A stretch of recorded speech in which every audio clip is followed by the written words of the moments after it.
Assalamualaikum and very good morning to the panel and fellow participants. My name is Faris bin Nazir and I am representing University Technology Mara Perlis branch under the Faculty of Built Environment. The title of my project is Development of Hydro Model over Peninsular Malaysia. This project represents as a part of Geometric Research Innovation Competition, GRIC. This research focus on tidal and geodetic data to develop a seamless vertical reference system for the coastal region of Peninsular Malaysia. Let me explain why this research is important. And you can see the boat illustration on the poster. In modern hydrographic survey, boats are equipped with two main tools, a GNSS receiver, which gives you the position and the height from the ellipsoid. And the second one is an echo sounder, which measure depth from the sensor to the seafloor. Therefore, tide gauge are no longer necessary because with just these two instruments, we can directly determine the distance from the chart datum to the seafloor. This simplifies the survey process significantly, and it is the main reason why this model was developed. For the problem statement, there are two main problems. The first one, satellite altimetry.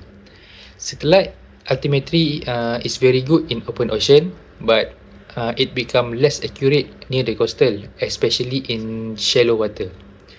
This means satellite sea level data cannot be trusted within about 10 to 30 km from the coast. The second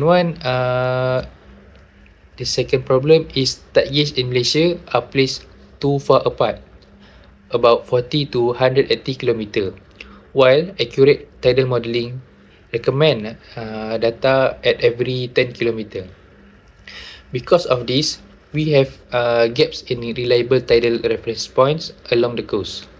Another issue is that the tidal datum, which is lowest astronomical tide and highest astronomical tide, usually reference to mean sea surface. But in modern system like GNSS receiver, everything must be referenced to the ellipsoid.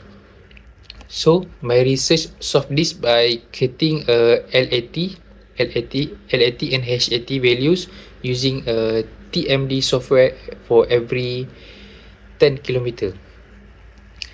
I also referencing those value to the GRS 80 ellipsoid and also validate them using a GNSS leveling at tide gauge station. The objective for this research is to develop a hydro model for Peninsular Malaysia coastline using geodetic and oceanographic model. And for the novelty, this is the first local study in Malaysia that reference the LAT and HAT directly to the ellipsoid GRS80 using a GNSS leveling as a validation method. It also creates a tidal model at every 10 km, which fills the gap between widely spaced tide gauge station. It also tests multiple MSS model to see which give the most accurate result.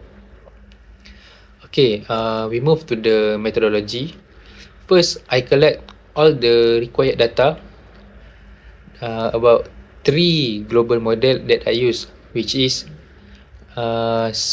for the mean sea surface model, which is CNES22, DTU21 and SDAS20. For the tidal data, I get from the University of Hawaii Sea Level Center, or which is called UHSLC. And for the TMD software, it was used to simulate tidal levels. And lastly, GNSS leveling data for validation purpose. Okay, next, I use a TMD to simulate the LAT and HAT values at over 3,000 points that space every 10 km along the coast. This value were then interpolated to match the exact location of the tide gauge station. After that, I convert the LAT and HAT from being referenced to the MSS to being referenced to the ellipsoid. Okay, for the validation, then I validate the model by comparing the model LAT and HLAT with actual GNSS ellipsoidal height at each tight gauge. To find out which MSS model was most accurate, I calculate the root mean square error RMSE for each comparison. Okay, then for the result, let's start with the map on the top left result. Okay, this map shows the distribution of tight gauge station along the Peninsular Malaysia coastline. This includes station in Langkawi, Penang, Lumut, Klang, Tanjung Kling, Kukup, Sedili, Tioman, Kuantan, Cendering and Genting.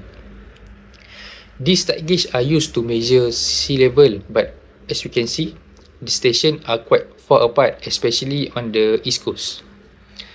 This sparse distribution limits the accuracy of sea level models near the coast. Okay, moving on the other three map. This map shows the mean sea surface from three different models, which is CNES, DTU and SDAS. These three models that reference to the ellipsoid. So we can see a gradient pattern from the lower MSS values in the northwest, the blue color, to the higher value in the southeast, which is red color. This reflects how sea level varies sparsely across the region. Okay, for the graph, this graph shows the difference between the mean sea surface value from the three global model, CNES, DTU and SDAS, that compare to the leveling data from tight gauge station in Malaysia. The y-axis represent the height difference in meter relative to the GRSAT ellipsoid, while the x-axis lists the station names. We can observe that all models show some variability across station, but CNES 22 and DTU 21 generally remain closer to tight gauge value. For SDAS 20, it has the largest difference, especially at Penang, Sedili and Kukup. It indicates the less accuracy near the coast. Okay, from the result table, the DTU model gave the lowest RMSE at 9.75 cm. For CNES 22, follow closely with 9.78 cm. The SDAS 20 performed the worst with 15.91 cm RMSE. So, DTU 21 is selected as the best model to reduce LAT and HAT to ellipsoid height. Okay, for the top right graph, HAT difference. This graph show the difference between HAT model and HAT values derived from tight gauge. The result show larger difference at few stations such as Kukup and Genting.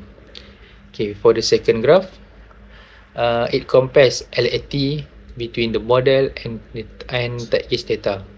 Here, the difference are more scattered, especially at Kukup and Klang. At Kukup, the difference are higher. At Kukup, the difference are higher at two graph, especially at the LAT. This may be due to its coastal complexity and proximity to land, which can affect satellite altimeter accuracy. Additionally, local tidal dynamics and possible GNSS or tight gauge reference issue could contribute to this error. In conclusion, a hydroid model has been successfully developed for Peninsular Malaysia coastline. It links LAT and HAT to the ellipsoid that improve vertical reference for GNSS based hydrographic survey. The most accurate MSS model was DTU21 based on RMSE analysis with GNSS validation. This approach reduced the need for tight gauge, especially in areas with poor coverage, and allows future survey to be more efficient and consistent. This model has a real-world commercial and national impact. For For commercialization, this model can be used by three main groups. The first one, National Hydrographic Association, that it can improve sea chart and support safe navigation. And the second one, Pejuta. It helps surveyors convert CDAT to GNSS height without using tide gauge. And last, for Japan, useful for flood modeling, disaster planning, and also for coastal zoning. Okay, benefit for mankind. Improve coastal safety by providing reliable tidal information. And second, it supports sustainable development for marine infrastructure and navigation system. Okay. Last, this research supports Malaysia's geospatial innovation and align with SDG goals for climate resilience and sustainable infrastructure. I hope this hydroid model can contribute to smarter, safer and more accurate coastal development in the future. That's all from me. Thank you.